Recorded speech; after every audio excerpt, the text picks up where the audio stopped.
Welcome to the practice test for sections 5.3 through 5.5. Let's get started. If we're going to use the sum or difference formula for the cosine, we would plug into the formula that says cosine of 3 pi over 4 times the cosine of pi over 6 minus the sine of 3 pi over 4 times the sine of pi over 6. And then we need to go to our unit circle and find these values. If I go to the cosine of 3 pi over 4, remember cosines are the x values on your unit circle. Cosine of 3 pi over 4 is negative square root of 2 over 2. Cosine pi over 6 is square root of 3 over 2 minus. The sine of 3 pi over 4 is the square root of 2 over 2, and the sine of pi over 6 is 1/2. Simplifying that, I get negative square root of 6 over 4 minus square root of 2 over 4. And I'm going to simplify that because it has a common denominator as negative square root of 6 minus the square root of 2 all over 4. Number 2, again, we're using the sum and difference formulas for this angle. If I go to my unit circle, this angle is not on my unit circle, so I'm going to use the sum formula.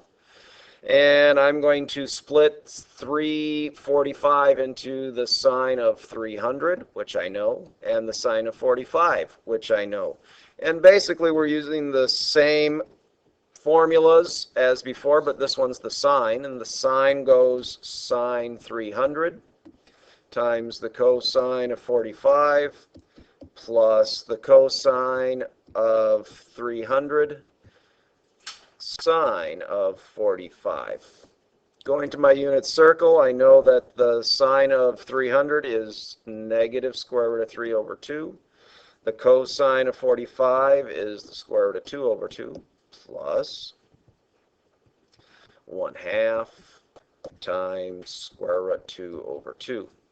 Multiplying that out, again, denominator times denominator is going to give me 4.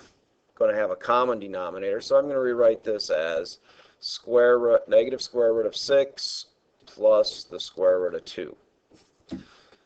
Number 3, we're going to use the sum or difference identities. So if I go to my unit circle, I look, and the form that it's in, cosine, cosine plus sine, sine, would be the cosine minus cosine difference identity. So I'm going to rewrite this as cosine of 3x minus 4y.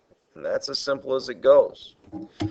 Number 4, we have the sine times the cosine.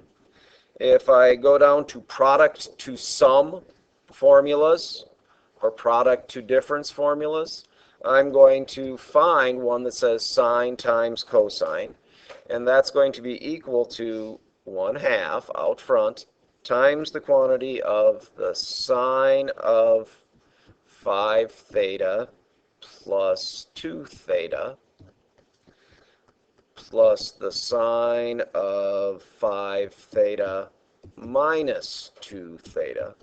Simplifying more, I get 1/2 the sine of 7 theta plus 1/2 the sine of 3 theta. Doesn't say to go all the way to an answer. All it says is to write it as a sum. Write the product as a sum. Plus sign, it's a sum. Number 5, use the sum to product rules to write the sum as or difference as a product. So I want to write this as a product. When I get done, it'll be a product of 2 trig functions. So I'm going to go look at my formulas. I see one that says sine minus sine, so I'm going to go say 2 cosine of 5 theta plus 3 theta over 2. Times the sine of 5 theta minus 3 theta all over 2. Simplifying, I get cosine of 8 theta divided by 2 is 4 theta 5 theta minus 3 theta gives me 2 theta divided by 2 is just theta. Now this is a product, just the way it asked. Number 6, we're using the half angle formula, and I'm going to rewrite this. I go to my unit circle and it does not have a 165 on there, so if I rewrite this as 330 divided by 2, my half angle formula would say that I'm going to have plus or minus the square root of 1 plus the cosine of 330 divided by 2.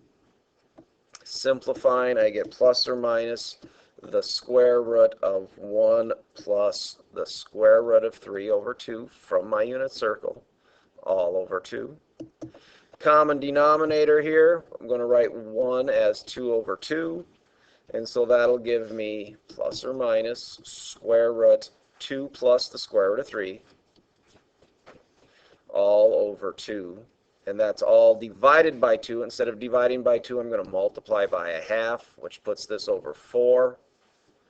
And so I get plus or minus square root of 2 plus the square root of 3, all over the square root of 4, but I'm going to simplify that to a 2.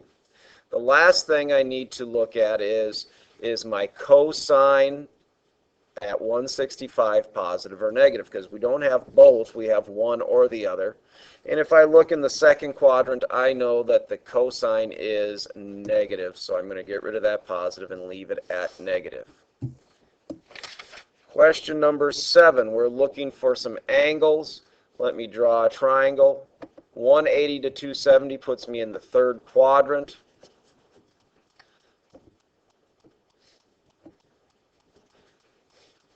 Draw my triangle, put U in here. I know my cosine is adjacent over hypotenuse, and if I use Pythagoras, I'm going to put negative 3 here instead of 3 because I am going down. Now all I have to do is find the sine of this triangle, and I know that my sine of this triangle would be the opposite over the hypotenuse, so I'm going to go with negative 3/5. All right. Then on the next ones, again, we have the same triangle over here. 5, negative 3, negative 4. And if I'm finding the tan, opposite over adjacent puts me at positive 3/4. Negative divided by negative is positive. Sine of 2u. Well, if I go to my double angle formula, it says that I'm taking the sine 2 times the sine of u times the cosine of u. Plugging in what I know, my sine of u, we said, was opposite over hypotenuse, so I'll put in negative 3/5. My cosine of u is negative 4/5. Multiply that out, I get 2 times negative 3 times negative 4 gives me positive 24 over 25. And then my tangent of 2u, let's use our formula for that. It's going to look like 2 times the tangent, which we said was 3/4, over 1 minus that tangent squared. Simplifying there, I get, let's simplify, 2 goes into 4, so I have a 3/2 on top.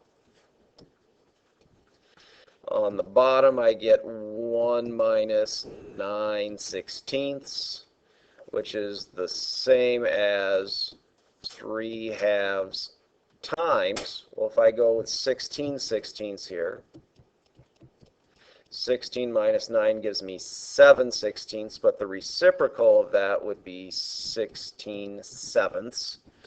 Simplifying again, I get an 8 up there and a 1 down there, so I get 24/7. The next one I get is the cosecant. The cosecant, I have no formula for the double angle for a cosecant, so I'm going to rewrite this as 1 over the sine of 2 theta. I do have a formula for that, And so I'm going to rewrite this as